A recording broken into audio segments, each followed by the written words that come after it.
La perception que vous avez de vous-même est plus importante que celle que les autres ont de vous.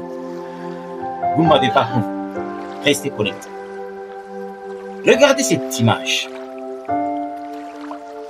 Ceci illustre les deux formes de perception dont nous allons parler. La première, l'image que vous avez de vous-même, et la deuxième, l'image que les autres ont de vous.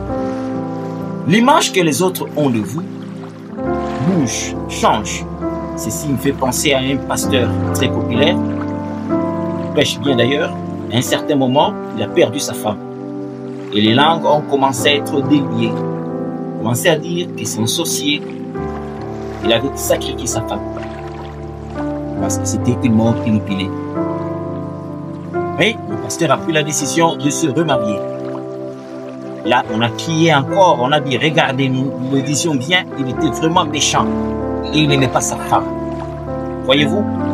Pourtant, c'est un pasteur très apprécié.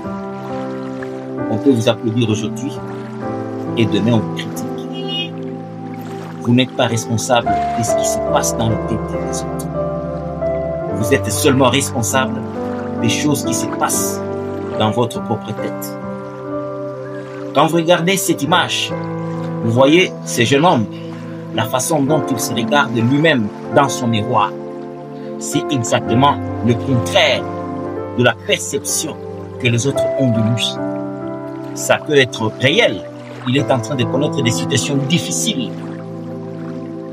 Il vit dans l'humiliation. Ça peut être vrai. Mais il refuse de se regarder avec cet œil-là.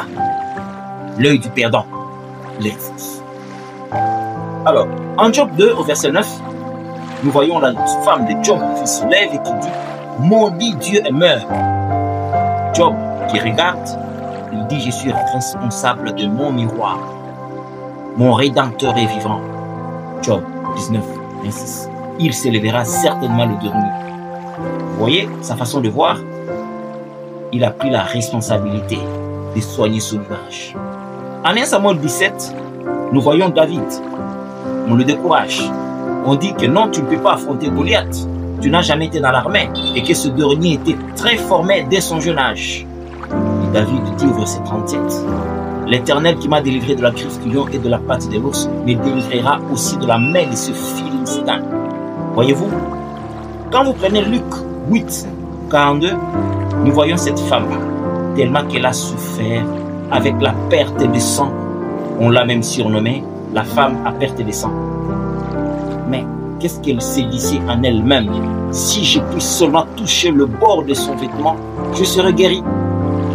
Il a pris la décision, sa propre perception. Elle ne se voyait pas comme une perdante, elle se voyait comme une gagnante.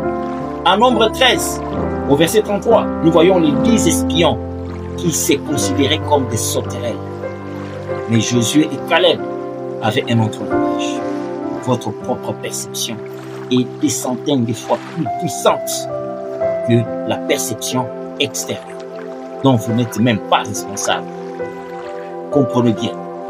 En Exode 14, 14, Moïse pouvait se lever et soigner sa perception en disant « L'Éternel combattra pour vous.